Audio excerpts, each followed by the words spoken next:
Pour mon trading de CFD, je veux une plateforme différente. Des graphiques personnalisables, une exécution rapide, des spreads serrés, avec un acteur reconnu présent en France. Trader différemment avec CMC Markets.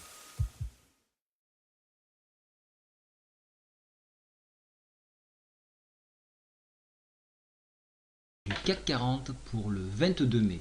Alors je vous ai tracé un graphique un petit peu différent de ce que vous avez l'habitude de voir.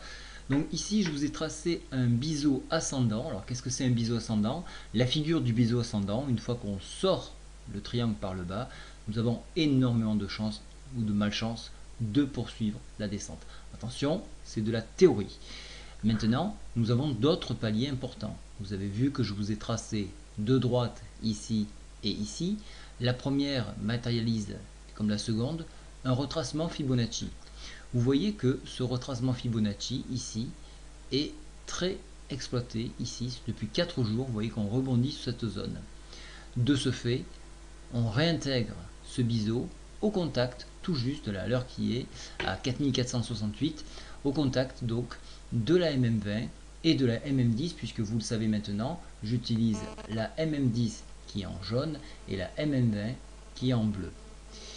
De ce fait, nous réintégrons le biseau et donc à nouveau l'incertitude, est-ce que nous allons repartir et aller chercher ce biseau, ce retracement Fibonacci à 4495 pour aller chercher pourquoi pas cette Bollinger qui nous tend les mains ici à 4513 et par extension venir chercher pourquoi pas ici cette oblique que vous avez aux alentours de 4522 points. Comme vous pouvez le voir, vous avez sans doute remarqué que la Bollinger est en train de se contracter, ce qui est synonyme d'un retour à la volatilité. Alors cette volatilité, la volatilité qu'est-ce que c'est? C'est-à-dire une accélération des cours, autant bien à la hausse que à la baisse. Voilà pourquoi il faut être très méfiant. Pourquoi on a cet étranglement là? Tout simplement parce que nous avons eu une baisse de volatilité en raison d'un manque d'informations, notamment le vote européen qui arrive ce week-end.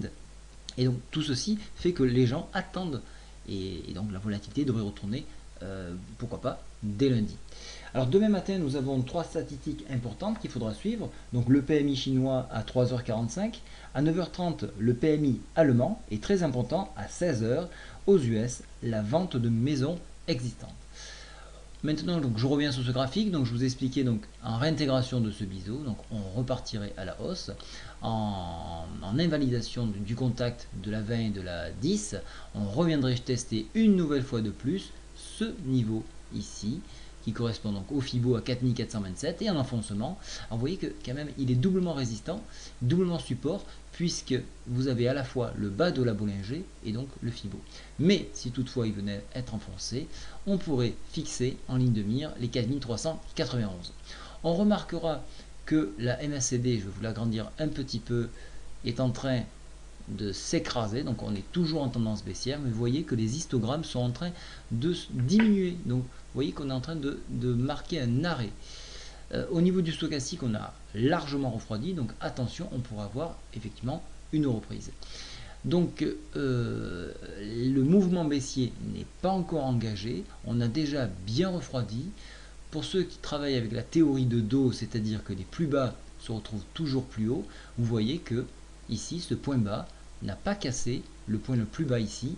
Donc encore une fois, on invalide un scénario baissier pour l'instant. Tant que nous n'avons pas cassé le niveau des 4401 points, il n'y a pas encore de risque majeur de baisse. Voilà pourquoi ça serait plus un achat sur repli pour viser une hausse.